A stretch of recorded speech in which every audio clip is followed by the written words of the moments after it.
Good morning student, welcome to our initiative of success study channel. इस channel के माध्यम से जैसा कि आपको पता ही है, सभी कम्पिटिटिव एग्ज़ाम के लिए टॉपिक वाइज एमसीक्यू या टेस्ट सीरीज चलाई जा रही है। अभी फ़िलहाल हिस्ट्री और लॉ सब्जेक्ट से रिलेटेड और एपीओ स्पेशल जीएस का प्रैक्टिस सीरीज प्रारंभ की गई है। आगे आने वाले समय में अन्य जीएस के विषयों से संबंधित सीरीज प्रारंभ की जाएगी। इसी क्रम में आज जो हमारा टॉपिक है प्राचीन भारतीय इतिहास यानी एंशियंट इंडियन हिस्ट्री का संगम काल। तो आइए आज हम लोग संगम काल से रिलेटेड क्वेश्चंस देखेंगे और ये बहुत ही मोस्ट इम्पॉर्टेंट क्वेश्चन है, इसे आप लोग ध्यान से देखिएगा। आइए स्टार्ट करते हैं। क्वेश्चन नंबर 1, तमिलनाडु इतिहास में संगम शब्द किससे संबंध है?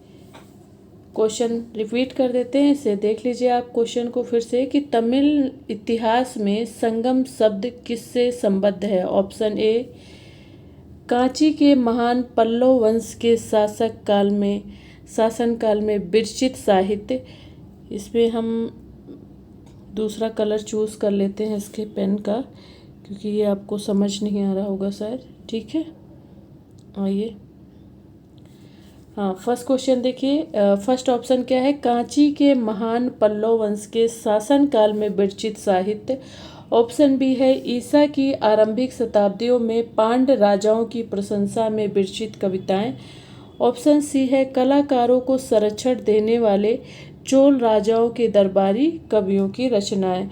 और ऑप्शन डी देखेंगे हम। ऑप्शन डी क्या है कि मदुरई के पांड्य राजाओं के राजकीय संरक्षण, ये की नहीं होगा यहाँ पे, राजकीय संरक्षण होगा, ये हट जाएगा यहाँ से। राजकीय संरक्षण में आयोजित की गई तमिल विद्वानों की धर्म परिषद साहित्य अकादमी।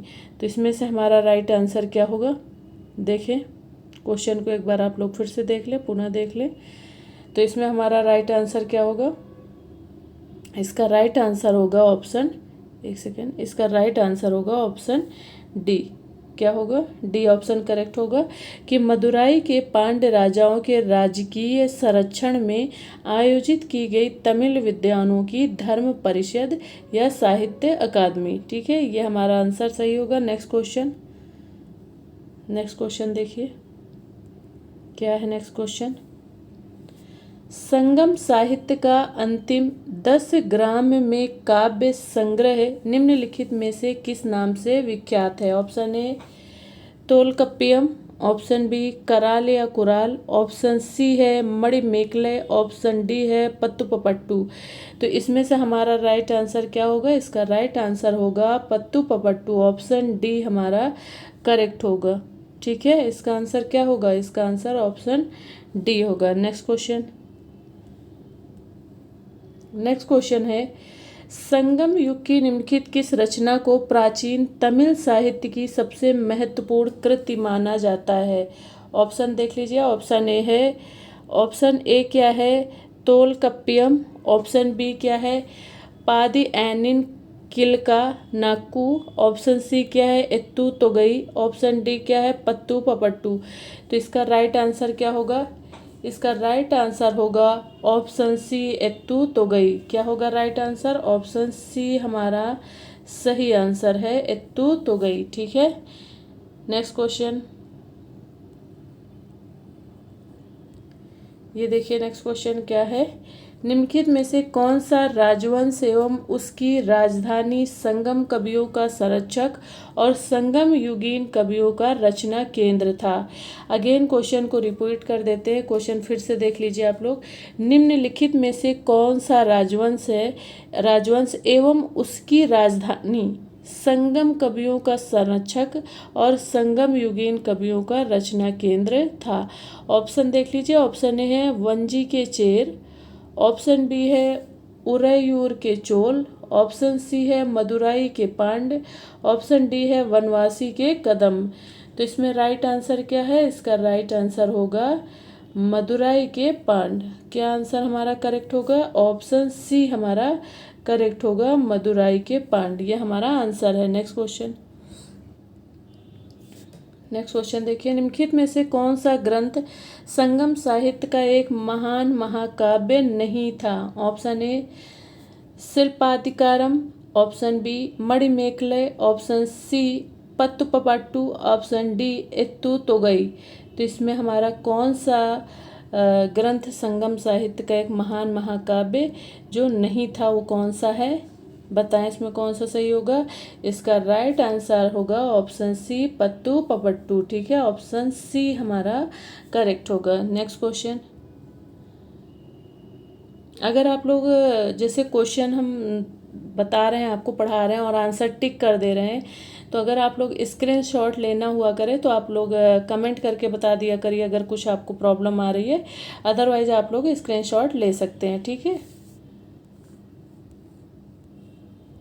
कमेंट करके आप बता सकते हैं अगर आपको पढ़ने में या क्वेश्चन सॉल्व करने में कोई प्रॉब्लम आ रही है या स्क्रीनशॉट लेने में कोई प्रॉब्लम आ रही है तो आप हमें कमेंट करके बताएं। ठीक है, क्वेश्चन नंबर 6 है, निम्नलिखित में से किस आधार पर संगम साहित्य का काल निर्धारण प्रथम से तीसरी शताब्दी ईस्वी तक किया गया। ऑप्शन देख लीजिए। ऑप्शन ए है श्रीलंका के राजा गजबाहु प्रथम से राजा सेनगुट्टुवन के समकालीन थे।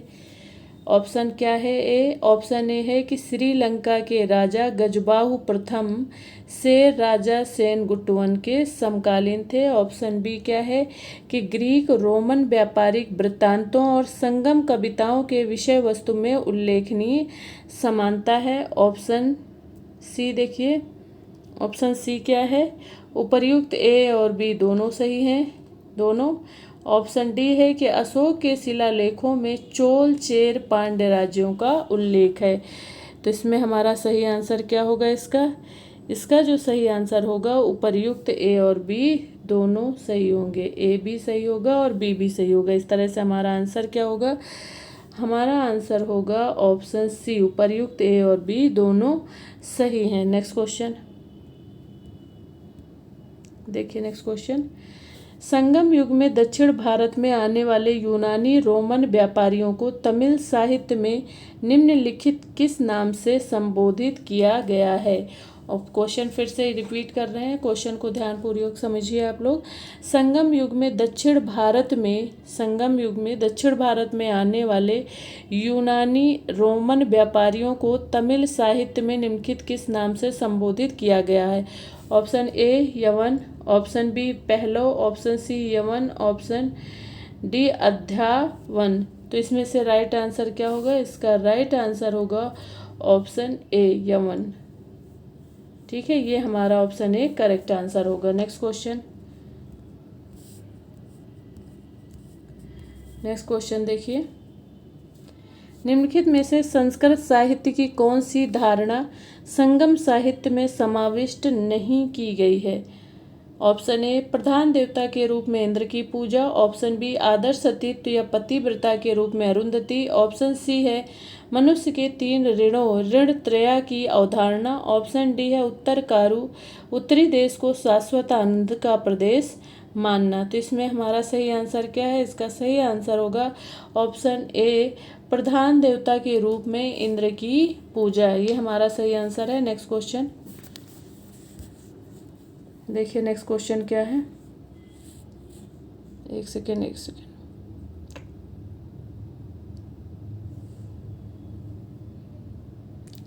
देखिए, इसमें क्वेश्चन नंबर हमारा 9 है, संगम युग पर आर्य संस्कृति के प्रभाव को प्रमाणित करने से संबंधित निम्नलिखित तथ्यों में से कौन सा तथ्य सही नहीं है। हमें क्या बताना है कि संगम युग पर आर्य संस्कृति के प्रभाव को प्रमाणित करने से संबंधित जो निम्नलिखित तथ्यों में से कौन सा तथ्य सही नहीं है। ऑप्शन ए संस्कृत की अवधारणा को संगम साहित्य में समाविष्ट करना, ऑप्शन बी स्थानीय राजवंशों द्वारा महाभारत की घटनाओं से स्वयं को संबंधित करने का प्रयास, ऑप्शन सी है वन वृक्षों एवं पशु देवताओं की पूजा, ऑप्शन सी है कर्म कांड सहित विवाह संस्कार की अवधारणा।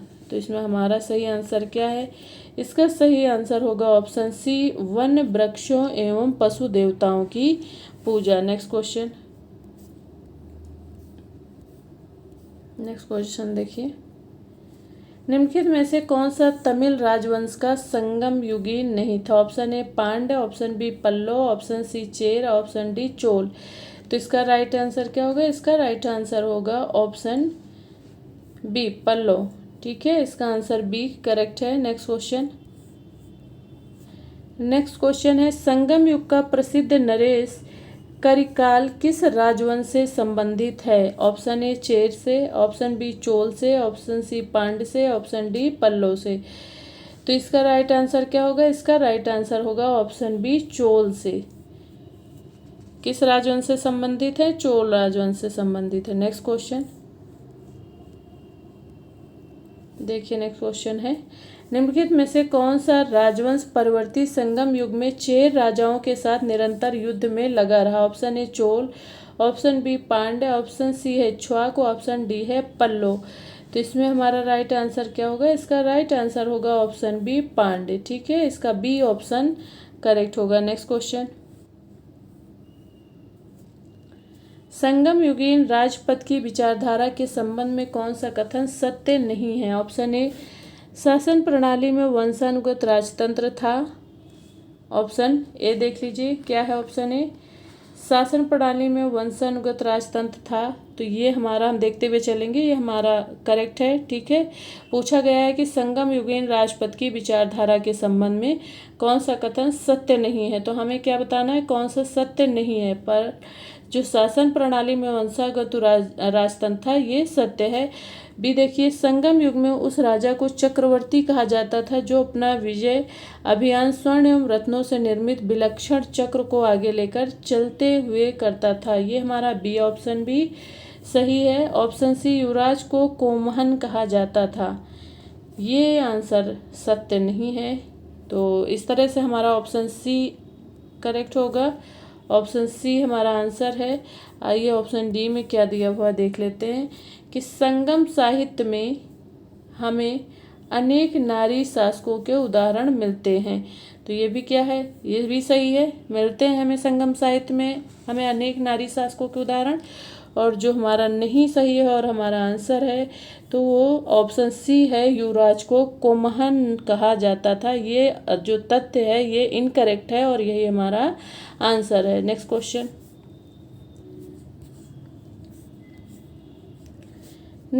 है, संगम युगीन नरेशों पर निम्नलिखित में से कौन सा परंपरागत नियंत्रण स्थापित नहीं था? युगीन होगा, संगम युगीन नरेशों पर निम्नलिखित में से कौन सा परंपरागत नियंत्रण स्थापित नहीं था? ऑप्शन ए रीति रिवाज, ऑप्शन बी है बुद्धिमानों के नीति वचन, ऑप्शन सी है मंत्रियों द्वारा प्राय मध्यस्थता, ऑप्शन डी है पुरोहितों के आदेश। तो इसमें हमारा क्या आंसर सही है? ऑप्शन डी सही है, पुरोहितों के आदेश। नेक्स्ट क्वेश्चन देखिए, राजा की सेना के विषय में निम्नलिखित कौन सा तथ्य सही नहीं है? हमें बताना है कि राजा की सेना के विषय में कौन सा तथ्य सही नहीं है। ऑप्शन ए, सेना के परंपरागत रूप से 4 अंग होते थे, रथ जो बैलों से खींचे जाते थे, हस्ती सेना, अश्वरोही सैनिक तथा पैदल सैनिक। ऑप्शन ए हमारा सही है। ठीक है, ये सही होगा, ऐसा तथ्य सही है ना। राजा की सेना के विषय में जो भी ये बातें फर्स्ट ऑप्शन में ए में है ये करेक्ट है और सही है। और हमें क्या बताना है, कौन सा तथ्य सही नहीं है। तो ए ऑप्शन सही है, हमारा आंसर नहीं हो सकता। ऑप्शन बी, सेना के सेना नायकों को एनार्ड की उपाधि से विभूषित किया जाता था। ये भी ऑप्शन सही है। ठीक है, ऑप्शन सी देखिए, युद्ध में घायल सैनिकों की भली भांति देखभाल की जाती थी। तो ये ऑप्शन हमारा आंसर है और ये सही नहीं है। ठीक है, युद्ध में घायल सैनिकों की भली भांति देखभाल की जाती थी। और ऑप्शन डी देख लीजिए, ऑप्शन डी है, युद्ध भूमि में वीर गति प्राप्त सैनिकों के संबंध में यह विश्वास था कि वे स्वर्ग का उपभोग करेंगे। तो ये भी सही था। और जो हमारा नहीं सही है और हमारा आंसर है वो है ऑप्शन सी, युद्ध में घायल सैनिकों की भली भांति देखभाल की जाती थी, ऐसा नहीं था। और ये ऑप्शन हमारा क्या है, सही है। नेक्स्ट क्वेश्चन देखिए, नेक्स्ट क्वेश्चन क्या है, समकालीन सभा मनरम के बारे में निम्नलिखित में से कौन सा कथन सत्य नहीं है? हमें बताना है कि मनरम के बारे में जो कथन है वो कौन सा सत्य नहीं है। और देख लीजिए ऑप्शन ए क्या है, ये ग्राम का एक सामान्य सभा स्थल होता था। ये सर्वोच्च न्यायालय था। ऑप्शन सी, ये राजनीति सम्मेलन के रूप में प्रयुक्त होता था। ऑप्शन डी है, ये एक सामान्य सभा थी जहां सभी प्रकार के विषयों पर विचार विमर्श होता था। तो इसमें हमारा जो सही आंसर है ऑप्शन सी सही है कि यह राजनीति सम्मेलन के रूप में प्रयुक्त होता था। नेक्स्ट क्वेश्चन क्या है, देखिए नेक्स्ट क्वेश्चन ये है, संगम युग में एक संरक्षक वृक्ष जिसे कुदिमरम अथवा कवलमरम कहा जाता था, क्या कहा जाता था, कवलमरम या कुदिमरम, ठीक है, कुदिमरम अथवा कवलमरम कहा जाता था। शासकों द्वारा नगर के केंद्र में स्थापित किया जाता था और वे उसकी सुरक्षा पर अधिक ध्यान देते थे। क्वेश्चन को एक बार फिर से रिपीट कर देते हैं, देख लीजिए कि संगम युग में एक संरक्षक वृक्ष जिसे कुदिमरम अथवा कवलमरम कहा जाता था शासकों द्वारा नगर के केंद्र में स्थापित किया जाता था और वे उसकी सुरक्षा पर अधिक ध्यान देते थे, क्योंकि ऐसा विश्वास था कि इस वृक्ष में नगर की रक्षा करने की प्रबल शक्ति होती थी। ऑप्शन बी है, वृक्ष का नष्ट होना राजा की पराजय का प्रतीक था, ठीक है, क्या था, राजा की पराजय का प्रतीक था। ऑप्शन सी है, उपर्युक्त ए तथा बी दोनों, और डी है, ये वृक्ष राजवंश के विकास का प्रतीक था। तो इसमें से हमारा सही आंसर क्या है, इसका सही आंसर होगा ऑप्शन सी, उपर्युक्त ए और बी दोनों। नेक्स्ट क्वेश्चन देखिए, ये है हमारा, संगम युग में युद्ध की उद्घोषणा सामान्यतः किस प्रकार की जाती थी। ऑप्शन ए, शत्रु के संरक्षक वृक्ष को काटकर। ऑप्शन बी है, शत्रु के पशुओं की चोरी करके। ऑप्शन सी है, शत्रु के किलों पर अधिकार करके। ऑप्शन डी है, शत्रु प्रदेश की फसलों को हाथियों के पैरों से कुचलकर नष्ट करके। तो इसमें हमारा सही आंसर क्या होगा, इसमें हमारा सही आंसर जो होगा वो ऑप्शन बी है, शत्रु के पशुओं की चोरी करके जो है संगम युग में युद्ध की उद्घोषणा सामान्यतः की जाती थी, ठीक है, कैसे की जाती थी, शत्रु के पशुओं की चोरी करके। नेक्स्ट क्वेश्चन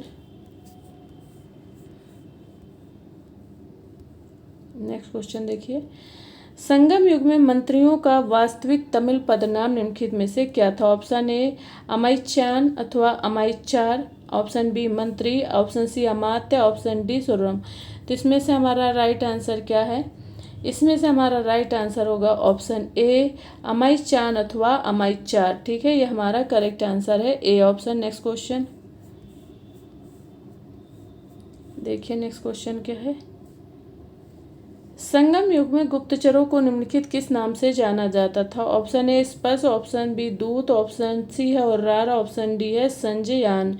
तो इसमें हमारा करेक्ट आंसर क्या है, हमारा ऑप्शन जो सही है वो ऑप्शन है अर्रार। ऑप्शन सी हमारा सही होगा। गुप्तचरों को संगम युग में किस नाम से बुलाया जाता था, अर्रार, ठीक है। नेक्स्ट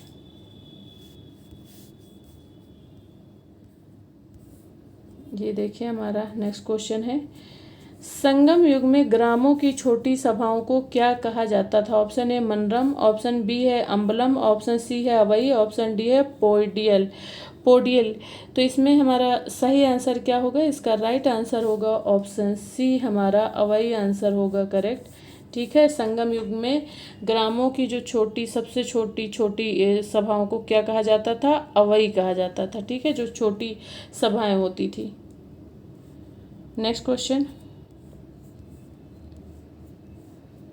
ये है हमारा नेक्स्ट क्वेश्चन देखिए, संगम युग में प्रांतों को मंडलम में विभाजित किया गया था और मंडलम का भी उप विभाजन निम्नलिखित में से किस में हुआ था। क्वेश्चन ये है कि जो संगम युग है इसके प्रांतों को मंडलम में विभाजित किया गया था और मंडलम का भी उप विभाजन किया गया था, तो ये किस में हुआ था, ये दिए हैं ऑप्शन, इसमें से आप देखिए, option A nadu. Option B kurram. Option C kottam. Option D ur है। तो इसमें राइट आंसर क्या होगा, इसका राइट आंसर होगा ऑप्शन सी, कोट्टम, ठीक है, कोट्टम हमारा सही आंसर है। नेक्स्ट क्वेश्चन देखिए, नेक्स्ट क्वेश्चन, निम्नलिखित में से कौन सी रचना संगम युगीन मदुराई या मदुरा नगर का सुंदर वर्णन प्रस्तुत करती है? ऑप्शन ए मणिमेखले, ऑप्शन बी है शिल्पादिकारम, ऑप्शन सी है कुराल अथवा तिरुकुराल, ऑप्शन डी है पत्तपट्टू। ठीक है, इसमें हमारा आंसर क्या सही होगा? इसका आंसर जो सही होगा हमारा ऑप्शन है मणिमेखले। ऑप्शन ए हमारा करेक्ट होगा। क्या ऑप्शन सही है? Option A Manimekalai. ठीक है, ए हमारा सही आंसर है। नेक्स्ट क्वेश्चन, ये देखिए नेक्स्ट क्वेश्चन है, संगम युग में वरियम शब्द किसका सूचक था? ऑप्शन ए ब्राह्मणों को अनुदान में दिए गए राजस्व या मुक्त ग्राम का, ऑप्शन बी राजस्व प्रदान करने वाली क्षेत्रीय इकाई का, ऑप्शन सी है भू राजस्व वसूली करने वाले प्रभारी अधिकारी का, ऑप्शन डी है ग्राम सभाओं की प्रबंधक समिति का।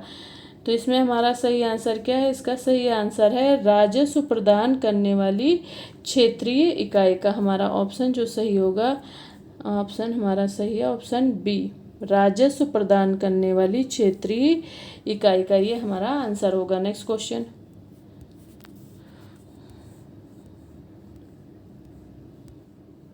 देखिए 25 नंबर क्वेश्चन, निम्नलिखित में से कौन सा क्षेत्र राज्य की आय का एक स्रोत नहीं था? ऑप्शन ए राज्य की संपत्ति तथा राजकोष, ऑप्शन बी राज्य व्यापार, ऑप्शन सी मार्ग शुल्क और सीमा शुल्क, ऑप्शन डी है दीवानी मुकदमों पर स्टाम्प न्याय शुल्क। तो इसमें हमारा सही आंसर क्या है? इसमें हमारा जो आंसर करेक्ट होगा ऑप्शन डी। क्या सही है? दीवानी मुकदमों पर स्टाम्प या न्याय शुल्क, ये हमारा राइट आंसर है। नेक्स्ट क्वेश्चन, देखिए राजस्व वसूली करने के संदर्भ में निम्नलिखित में से कौन सा कथन सत्य नहीं है? हमें क्या बताना है कि राजस्व वसूली करने के संबंध में जो कथन कौन सा है सही नहीं है, ये बताना है। ऑप्शन ए देख लीजिए, गौपालक समुदाय के नायक गाना, गाना नहीं होगा, ये गढ़ होगा। ठीक है, यहाँ पे गढ़ होगा, गाना जैसा कोई वर्ड नहीं होगा, गढ़ होगा। ठीक है, गौपालक समुदाय के नायक गण अपने राजस्व का भुगतान दूध अथवा उत्पाद के रूप में करते थे। ऑप्शन बी है राजस्व विभाग का अधिकारी और रार कहलाता था, और ऑप्शन सी देखिए, ऑप्शन सी और डी देख लीजिए। ऑप्शन सी है आयकर राजस्व का लेखा अधिकारी होता था जो कि व्यापार और मार्ग शुल्क वसूल करता था। ऑप्शन डी है सीमा शुल्क की वसूली करने के पश्चात आयातित और निर्यातित माल पर राज्य चिन्ह शासकीय की मुहर अंकित किया जाता था। तो इसमें से देखिए हमारा कौन सा आंसर सही होगा? इसका जो आंसर सही होगा राजस्व विभाग का अधिकारी और रार कहलाता था। इस तरह हमारा आंसर जो सही है वो ऑप्शन, एक सेकेंड, जो आंसर सही है वो ऑप्शन हमारा बी सही है, राजस्व विभाग का अधिकारी और रार कहलाता था। ठीक है, नेक्स्ट क्वेश्चन देखिए। नेक्स्ट क्वेश्चन, निम्नलिखित में से कौन संगम युग का एक सुपरिचित कृषि उत्पाद प्रचलित नहीं थी? ऑप्शन ए गेहूं, ऑप्शन बी चावल, ऑप्शन सी गन्ना, ऑप्शन डी हल्दी। हमारा राइट आंसर क्या होगा? ऑप्शन ए गेहूं। ठीक है, गेहूं हमारा करेक्ट आंसर है। नेक्स्ट क्वेश्चन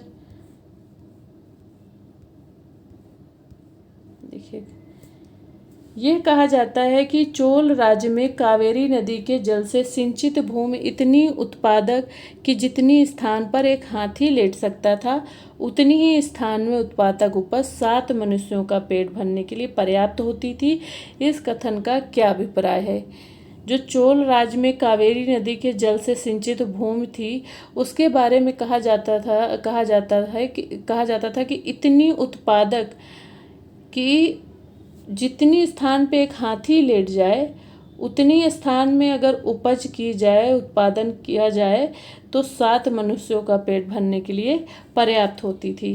तो इस कथन से अभिप्राय क्या है ये देख लीजिए आप लोग। ऑप्शन ए पालतू पशुओं में हाथी को सर्वोच्च माना जाता था। ऑप्शन बी पर्याप्त सिंचाई सुविधा में युक्त भूमि अधिक उपजाऊ थी। आर्थिक व्यवस्था का मुख्य रूप से कृषि पर आधारित थी। ऑप्शन डी प्रभुत कृषि उत्पादन होता था। तो इसमें हमारा क्या राइट आंसर है? देखिए इसमें से क्या सही होगा?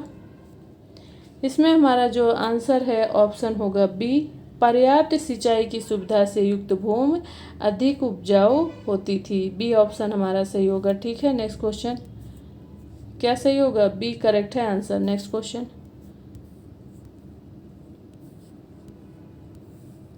देखिए नेक्स्ट क्वेश्चन है, चोल राजा करिकाल ने कावेरी नदी पर विशाल बांध का निर्माण करवाया था, जिसका पानी आजकल वेन्नार नामक एक नई नहर द्वारा निकाला जाता है। इसमें तमिलनाडु का निम्नलिखित में से कौन सा क्षेत्र सिंचित होता है?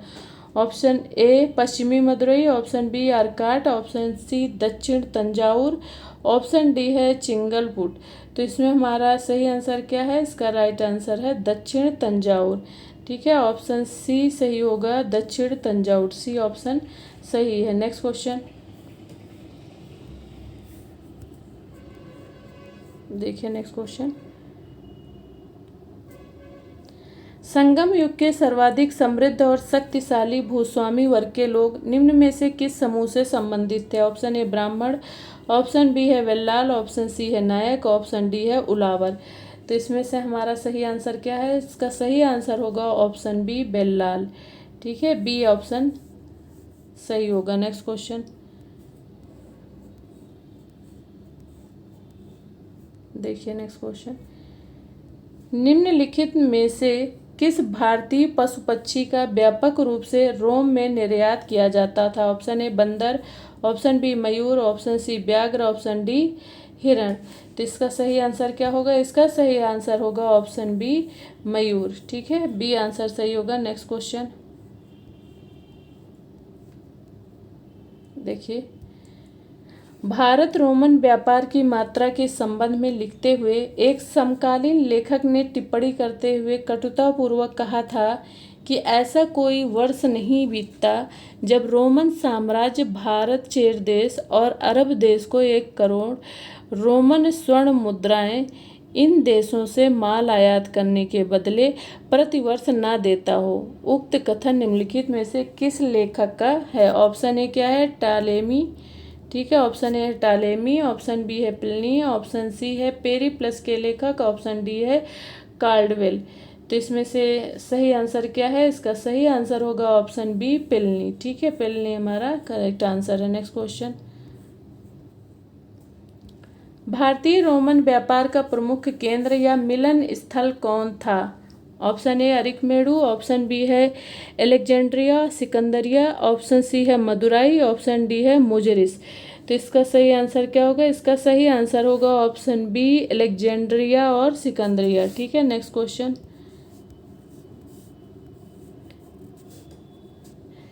संगम युग में विदेश व्यापार के विकास के लिए निम्नलिखित में से किस कारक को सर्वाधिक सहायक माना जाता है? ऑप्शन ए जिन वस्तुओं या माल की विदेशों में अधिक मांग थी उनका अतिरिक्त उत्पादन, ऑप्शन बी तमिल वासियों को समुद्री यात्रा का अच्छा ज्ञान, और ऑप्शन सी है तमिल प्रदेश एवं अरब, मिस्र तथा रोम के मध्य सीधा व्यापारिक संबंध, ऑप्शन डी है यवनों अर्थात रोमन वासियों, यूनानियों, मिस्र वासियों ने दक्षिण भारत के कुछ स्थानों पर उपनिवेश बना लिए थे। तो इसमें से हमारा सही आंसर क्या होगा? देख लें, इसमें सही आंसर क्या होगा 34 नंबर में, कि जिन वस्तुओं या माल की विदेशों में अधिक मांग थी उनका अतिरिक्त उत्पादन। ए आंसर हमारा करेक्ट होगा। नेक्स्ट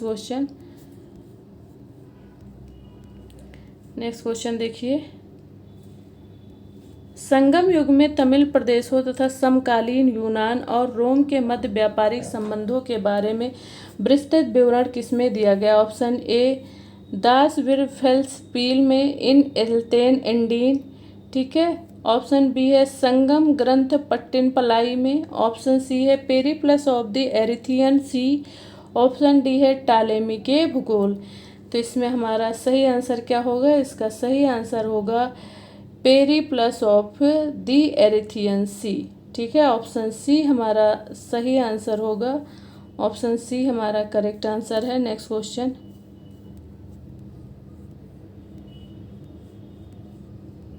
ये देखिए नेक्स्ट क्वेश्चन, संगम युग में भारत रोमन व्यापार के संबंध में निम्नलिखित में से कौन सा स्रोत तत्व संबंधी जानकारी प्रदान नहीं करता? ऑप्शन ए संगम साहित्य, ऑप्शन बी दक्षिण भारत के तटीय प्रदेशों में पाए गए सोने चांदी के सिक्के, ऑप्शन सी है पांडिचेरी के निकट अरिकमेडु में रोमन की सिक्कों के भंडारों की खोज, ऑप्शन डी है रोमन तथा चीनी यात्रियों के यात्रा वृत्तांत। तो इसमें से सही आंसर क्या होगा? देखिए आप लोग क्वेश्चन देख लीजिए फिर से कि संगम युग में भारत रोमन व्यापार के संबंध में निम्नलिखित में से कौन सा स्रोत तत्व संबंधी जानकारी प्रदान नहीं करता है। तो इसका सही आंसर क्या होगा? इसका सही आंसर होगा ऑप्शन डी। क्या होगा? रोमन तथा चीनी यात्रियों के यात्रा वृत्तांत। नेक्स्ट क्वेश्चन देखिए, निम्नलिखित में से किस तमिल नरेश के बारे में यह कहा जाता है कि उसने 20वीं ईसा पूर्व में यूनानी नरेश अगस्टस के पास एथेंस में अपना राजदूत भेजा था? Option A Pandya, option B Chola, option C Chera, option D Pallava. तो इसमें से सही आंसर क्या होगा? इसमें सही आंसर होगा ऑप्शन ए पांड्य। ठीक है, नेक्स्ट क्वेश्चन देख लीजिए। 45वीं ईस्वी में हिप्पालस ने ऐसी कौन सी आश्चर्यजनक खोज की थी जिसके कारण भारत रोमन व्यापार में अत्यधिक अभिवृद्धि हुई? ऑप्शन ए जहाज़ों में गति बढ़ाने वाले पतवार, ऑप्शन बी है यांत्रिक उपकरणों की सहायता से जहाज़ों का संचालन, और ऑप्शन सी है हिंद महासागर के चारों ओर बहने वाली मानसूनी हवाओं के प्रवाह का ज्ञान। ऑप्शन डी है भारत के पूर्वी समुद्र तट के रास्ते से रोम के लिए अपेक्षाकृत एक छोटे सामुद्रिक मार्ग की खोज। तो इस तरह हमारा सही आंसर क्या होगा? इसका सही आंसर होगा ऑप्शन सी हिंद महानगर के चारों ओर बहने वाली मानसूनी हवाओं के प्रवाह का ज्ञान। नेक्स्ट क्वेश्चन देखिए,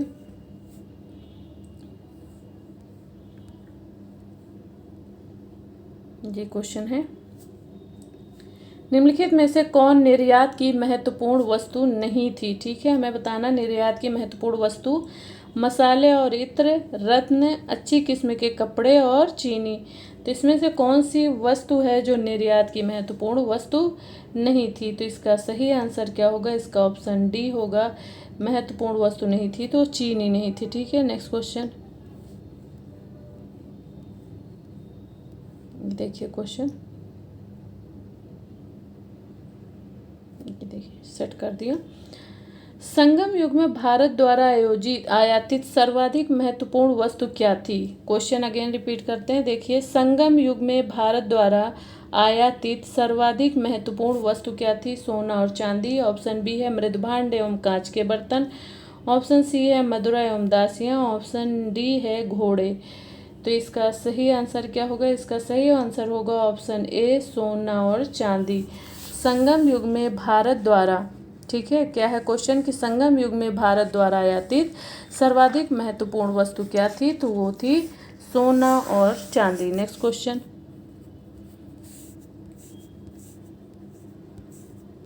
देखिए, नेक्स्ट क्वेश्चन, पश्चिमी जगत के साथ होने वाले विदेशी व्यापार संतुलन भारत के पक्ष में होने से संबंधित निम्नलिखित में से कौन सा कारण सही नहीं है? ऑप्शन ए भारत द्वारा उत्पादित विलासितापूर्ण वस्तुओं की व्यापक मांग, ऑप्शन बी है भारत द्वारा निर्यात की जाने वाली वस्तुओं के बदले स्वर्ण का आयात, और ऑप्शन सी है भारत द्वारा सिक्कों का आयात, ऑप्शन डी है भारतीय व्यापारियों की व्यापारिक कुशलता। तो इसका सही आंसर क्या होगा? इसका सही आंसर होगा ऑप्शन डी भारतीय व्यापारियों की व्यापारिक कुशलता। नेक्स्ट क्वेश्चन देखिए, नेक्स्ट क्वेश्चन, निम्नलिखित में से किस रोमन नरेश की मृत्यु के उपरांत रोमन साम्राज्य में वित्तीय संकट उत्पन्न हो जाने के कारण विदेश व्यापार सिक्कों के स्थान पर वस्तु विनिमय के माध्यम से किया जाने लगा? क्वेश्चन अगेन रिपीट कर देते हैं, क्वेश्चन को ध्यानपूर्वक पढ़ लीजिए आप लोग। निम्नलिखित में से किस रोमन नरेश की मृत्यु के उपरांत रोमन साम्राज्य में वित्तीय संकट उत्पन्न हो जाने के कारण विदेश व्यापार सिक्कों के स्थान पर वस्तु विनिमय के माध्यम से किया जाने लगा? नेक्स्ट इसका ऑप्शन देखिए, ऑप्शन ए है अगस्टस, ऑप्शन बी है क्लाउडियस, ऑप्शन सी है पियूस, ऑप्शन डी है नीरो। तो इसका सही आंसर क्या होगा? Option D Nero. Nero is correct. Next question देखिए, नेक्स्ट क्वेश्चन, निम्नलिखित में से कौन सा स्थान एक कृत्रिम बंदरगाह होने के साथ साथ एक महत्वपूर्ण सीमा शुल्क केंद्र भी था? क्वेश्चन अगेन रिपीट कर देते हैं, देख लीजिए। निम्नलिखित में से कौन सा स्थान एक कृत्रिम बंदरगाह होने के साथ साथ एक महत्वपूर्ण सीमा शुल्क केंद्र भी था? ऑप्शन देखिए, ऑप्शन ए है मुजरिस, ऑप्शन बी है तोंडी, ऑप्शन सी है फुहार या कावेरी पुंपपत्तिनम, ठीक है, कावेरी पुंपपत्तिनम, ठीक है, और डी ऑप्शन है उरैयूर। तो इसमें से सही आंसर क्या होगा? इसका सही आंसर होगा ऑप्शन सी फुहार और कावेरी पुंपपत्तिनम, ठीक है, ये हमारा सही आंसर होगा। नेक्स्ट क्वेश्चन, नेक्स्ट क्वेश्चन देखिए, ये है हमारा नेक्स्ट क्वेश्चन। निम्नलिखित में से कौन सा स्थान वस्त्र व्यापार का एक महान केंद्र था? और तो ऑप्शन देखिए उरैयूर, कोरकई, तोंडी और मुसरी अथवा मुजरिस। किस इसमें सही आंसर क्या होगा? इसका सही आंसर होगा ऑप्शन ए उरैयूर, ठीक है, ए आंसर सही होगा। नेक्स्ट क्वेश्चन देखिए, नेक्स्ट क्वेश्चन ये है नेक्स्ट क्वेश्चन। निम्नलिखित में से कौन सी प्रथा संगम युग में प्रचलित नहीं थी? दास प्रथा, सती प्रथा, वैवाहिक कर्मकांड और वैश्यावृत्ति। तो इसमें से सही आंसर क्या होगा? इसका सही आंसर होगा ऑप्शन ए दास प्रथा संगम युग में प्रचलित नहीं थी। क्या नहीं प्रचलित थी? दास प्रथा प्रचलित नहीं थी। और नेक्स्ट क्वेश्चन है,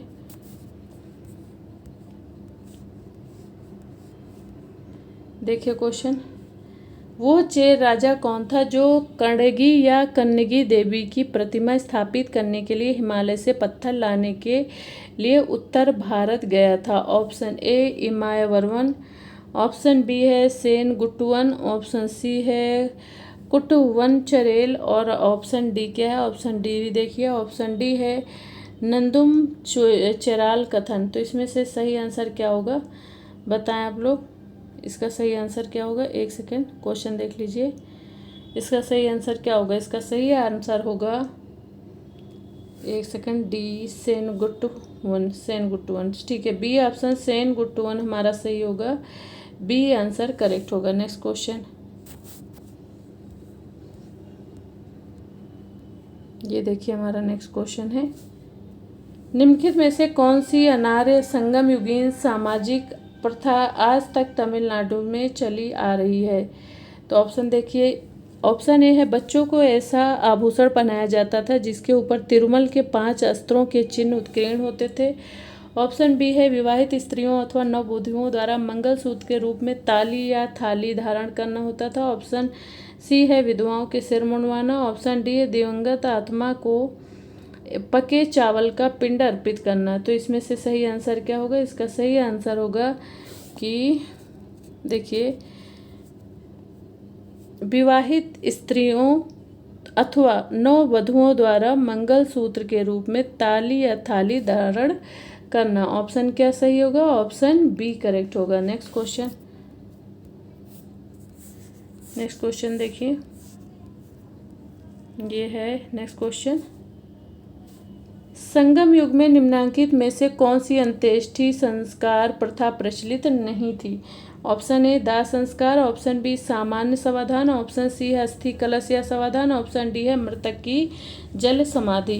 तो इसका सही आंसर क्या होगा? इसका सही आंसर जो होगा वो होगा ऑप्शन डी मृतक की जल समाधि। ये ऑप्शन डी हमारा सही होगा। नेक्स्ट क्वेश्चन देखिए, ये क्वेश्चन है, संगम युग में निम्नलिखित में से कौन सा लोकप्रिय विश्वास और रीति रिवाज प्रचलित नहीं था? ऑप्शन क्वेश्चन क्या है एक बार रिपीट कर देते हैं। संगम युग में निम्नांकित में से कौन सा लोकप्रिय विश्वास और रीति रिवाज प्रचलित नहीं था? ऑप्शन ए लोगों की शकुन और ज्योतिष विज्ञान पर अधिक आस्था थी। ऑप्शन बी अस्त व्यापार बालों वाली नारी अपशकुन का सूचक होती थी। ऑप्शन सी दुष्ट आत्माओं के कोप से बचने के लिए अनुष्ठान किए जाते थे। ऑप्शन डी ग्रहणों के संबंध में धारणा थी कि राहु और केतु सूर्य और चंद्र को ग्रसित करते हैं। तो इसमें से हमारा सही आंसर क्या होगा? इसका सही आंसर होगा ऑप्शन डी हमारा सही होगा। क्या होगा? ऑप्शन डी सही होगा। ग्रहणों के संबंध में धारणा थी कि राहु और केतु सूर्य और चंद्र को ग्रसित करते हैं। ठीक है, नेक्स्ट क्वेश्चन देखिए नेक्स्ट क्वेश्चन क्या है। संगम युग में नारी की स्थिति के बारे में निम्नलिखित में से कौन सा कथन सत्य नहीं है। ऑप्शन देख लीजिए। ऑप्शन ए है, ऑप्शन उच्च कुल की नारी पुरोहित के पद पर आसीन हो सकती थी। ऑप्शन बी है सैनिक शिविरों में राजा की रक्षा के लिए स्त्रियों की नियुक्ति। और ऑप्शन सी है प्रतिष्ठा पाने के लिए स्त्रियां सती हो जाती हैं। ऑप्शन डी है स्त्रियों को संपत्ति के स्वामित्व का अधिकार नहीं था। स्त्रियों को संपत्ति के स्वामित्व का अधिकार नहीं था, प्रतिष्ठा पाने के लिए स्त्रियां सती हो जाती थी। ऑप्शन सी, ऑप्शन बी है सैनिक शिविरों में राजा की रक्षा के लिए स्त्रियों की नियुक्ति की जाती थी। ऑप्शन ए है कि उच्च कुल की नारी पुरोहित के पद पर आसीन हो सकती थी। तो इस तरह हमारा आंसर क्या सही होगा। आंसर हमारा सही है ऑप्शन ए, उच्च कुल की नारी पुरोहित के पद पर आसीन हो सकती थी, ये सही होगा। नेक्स्ट क्वेश्चन देखिए। नेक्स्ट क्वेश्चन क्या है। संगम युग के कवियों के बारे में निम्नलिखित कौन सा कथन सत्य नहीं है। ऑप्शन ए, कवि के रूप में पुरुष और स्त्रियों का चुनाव समाज के सभी वर्गों में किया जाता है। ऑप्शन बी है उन्हें अच्छा भोजन मिलता था एवं उत्तरदायी। ऑप्शन बी फिर से देखिए इसे, उन्हें अच्छा भोजन मिलता था एवं उदारता पूर्वक नगद मुद्रा एवं वस्तुएं क्या होती थी, पारितोषिक के रूप में दी जाती थी। और ऑप्शन सी क्या है, उनकी श्रेष्ठ रचनाएं वे होती थी जो अपने संरक्षक की प्रशंसा में लिखी जाती थी। ऑप्शन डी क्या है, ऑप्शन डी है कि कुछ स्थायी राज दरबारी कवि होते थे और कुछ आश्रयदाता की खोज में एक राज्य से दूसरे राज्य में आते जाते रहते थे। तो इस तरह से हमारा क्या सही होगा, आंसर क्या होगा हमारा सही। देखिए आंसर सही होगा हमारा, उनकी श्रेष्ठ रचनाएं होती थी जो अपने संरक्षक की प्रशंसा में लिखी जाती थी। ऑप्शन हमारा सी सही होगा। नेक्स्ट क्वेश्चन ये देखिए। नेक्स्ट क्वेश्चन है हमारा, संगम युगीन तमिलों की दृष्टि में न्याय एवं धर्मपरायण शासक वो होता था कृषि और व्यापार को बढ़ावा देता था। ऑप्शन बी, सामाजिक एकता बनाए रखता था। ऑप्शन सी, उचित त्वरित और संगम न्याय उपलब्ध कराता था। ऑप्शन डी है कि, ऑप्शन डी देख लीजिए, ऑप्शन डी है सामाजिक और नीतिपरक मूल्यों का अनुकरण करता था। तो इसमें हमारा सही आंसर क्या है, इसमें हमारा राइट आंसर है उचित त्वरित और संगम न्याय उपलब्ध कराता था। ऑप्शन सी सही है। नेक्स्ट क्वेश्चन देखिए। नेक्स्ट क्वेश्चन, संगम युग में तमिलों का सर्वाधिक लोकप्रिय देवता था। Option A Indra, option B Murugan, option C Tirumal, option D है वरुण। तो इसमें से हमारा सही आंसर क्या होगा, मुरुगन। मुरुगन हमारा सही आंसर है इसका, कि संगम युग में तमिलों का सर्वाधिक लोकप्रिय देवता कौन था, मुरुगन। ठीक है। नेक्स्ट क्वेश्चन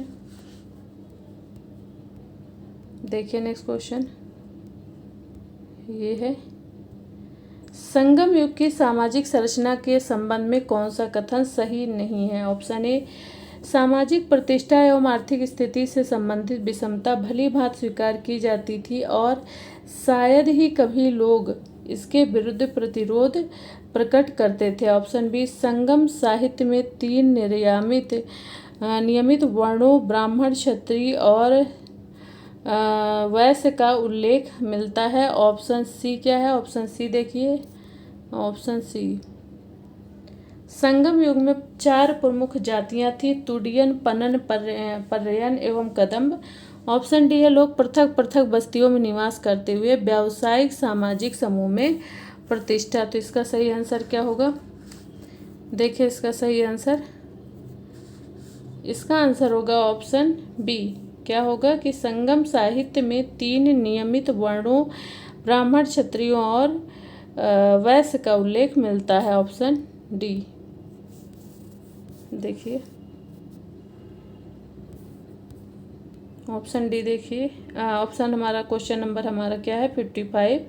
निम्नलिखित में से कौन सा संगम युग का एक जो है लोकप्रिय देवता नहीं था। पूछा गया क्वेश्चन देख लीजिए, निम्नलिखित में से कौन सा संगम युग का एक लोकप्रिय देवता नहीं था। ऑप्शन ए इंद्र और मुरुगन, ऑप्शन बी है शिव और विष्णु, ऑप्शन सी कृष्ण और बलराम, ऑप्शन डी है गणेश। तो इसका सही आंसर क्या होगा, इसका सही आंसर होगा ऑप्शन क्या होगा? ऑप्शन बी गणेश सही होगा, गणेश आंसर सही है। नेक्स्ट क्वेश्चन देखिए, नेक्स्ट क्वेश्चन, संगम युगीन लोगों का एक धार्मिक विश्वास जिसका रूपम आदिम धार्मिक विश्वासों की याद दिलाता है वह था। क्वेश्चन अगेन रिपीट कर देते हैं। संगम युगीन लोगों का एक धार्मिक विश्वास जिसका स्वरूप आदिम धार्मिक विश्वासों की याद दिलाता था वह था। आइए ऑप्शन देखते हो क्या था। प्रतीकात्मक चिन्हों की पूजा, पूर्वजों की पूजा, तारों में नक्षत्रों की पूजा। ऑप्शन डी है पर्वतीय प्रदेशों के बीच देवी देवताओं का पूजन। तो इसका सही आंसर क्या होगा? इसका सही आंसर होगा प्रतीकात्मक चिन्हों की पूजा। ऑप्शन ए हमारा करेक्ट होगा, ऑप्शन ए सही है, प्रतीकात्मक चिन्हों की पूजा। नेक्स्ट क्वेश्चन, ये देखिए नेक्स्ट क्वेश्चन क्या है। संगम महाकाल में फुआर या के कावेरी पुंपत्तिनम में आयोजित एक महान उत्सव का बड़ा रोचक एवं मार्मिक विवरण प्राप्त होता है। यह उत्सव किस देवता के सम्मान में आयोजित किया जाता था? Option A Venkateshwara, option B Murugan, option C Indra, option D Swami Malai. तो इसमें से हमारा सही आंसर क्या होगा? हमारा सही आंसर होगा option C, option C is correct, Indra हमारा आंसर होगा। ठीक है, इंद्र सही है। नेक्स्ट क्वेश्चन, नेक्स्ट क्वेश्चन देखिए, एक सेकेंड, रुकिए एक सेकेंड, सेट हो जाए। हाँ देखिए क्वेश्चन, संगम युग में मृतक सैनिकों के सम्मान में पत्थरों के स्मारक बनाए जाते थे जिस पर उनका नाम उत्कीर्ण होता था एवं उनकी पूजा की जाती थी। इन स्मारकों को निम्नलिखित में से किस नाम से जाना जाता था? देखिए ऑप्शन देख लीजिए। ऑप्शन है नाटकल, ऑप्शन बी बीराक्कल, ऑप्शन सी उपयुक्त ए और बी दोनों, ऑप्शन डी है महावीर कक्कल, महावीरक्कल। ठीक है, महावीरक्कल हो गया ऑप्शन डी। तो इसमें से क्या सही है बताएं आप लोग। देख लीजिए क्वेश्चन भी क्या पूछा गया है कि संगम युग में मृतक सैनिकों के सम्मान में पत्थरों के स्मारक बनाए जाते थे जिस पर उनका नाम उत्कीर्ण होता था एवं उनकी पूजा की जाती थी। इन स्मारकों को निम्नलिखित में से किस नाम से जाना जाता था? बताएं। इसका सही आंसर क्या होगा? इसका सही आंसर होगा नाटकल और बीरक्कल। ठीक है, उपर्युक्त ए और बी दोनों सही है। नेक्स्ट क्वेश्चन देखिए, क्वेश्चन है क्या, निम्नलिखित में से किसकी खोज के कारण पहली और दूसरी ईसवी शताब्दी में भारत और रोम के मध्य समुद्री व्यापार अधिक समृद्ध हुआ?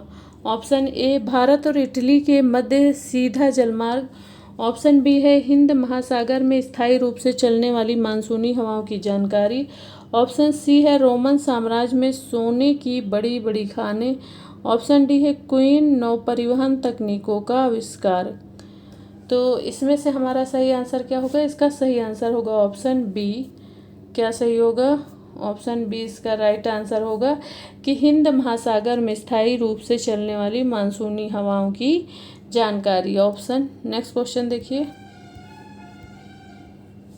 नेक्स्ट क्वेश्चन है ये देखिए, भारत एवं रोम के मध्य बढ़ते हुए वाणिज्यिक संबंधों के परिणाम स्वरूप पश्चिमी लेखकों ने भारत एवं भारतीय जनजीवन के विषय में अनेक ग्रंथ लिखे। जिन भारतीय विषयों पर उन्होंने ग्रंथ लिखे थे वे थे, वो कौन से थे? एक बार क्वेश्चन पुनः रिपीट करते हैं, आप लोग क्वेश्चन को समझ लीजिए। भारत एवं रोम के मध्य बढ़ते हुए वाणिज्यिक संबंधों के परिणाम स्वरूप पश्चिमी लेखकों ने भारत एवं भारतीय जनजीवन के विषय में अनेकों ग्रंथ लिखे। जिन भारतीय विषयों पर उन्होंने ग्रंथ लिखे वे थे, ऑप्शन ए अर्थव्यवस्था, ऑप्शन बी सामाजिक जीवन, ऑप्शन डी सी भूगोल, ऑप्शन डी उपरोक्त सभी। तो इसका सही आंसर जो होगा ऑप्शन सी भूगोल होगा। इस तरह से आज हमारे ये 60 क्वेश्चंस की क्लास थी, जो अभी 60 क्वेश्चन कंप्लीट कर लिए हैं और ये संगम काल से रिलेटेड है जैसा कि आपको पता ही है।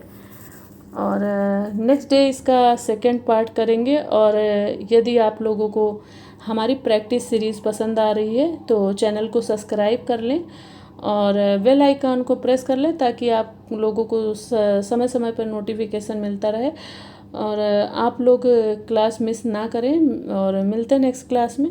ओके।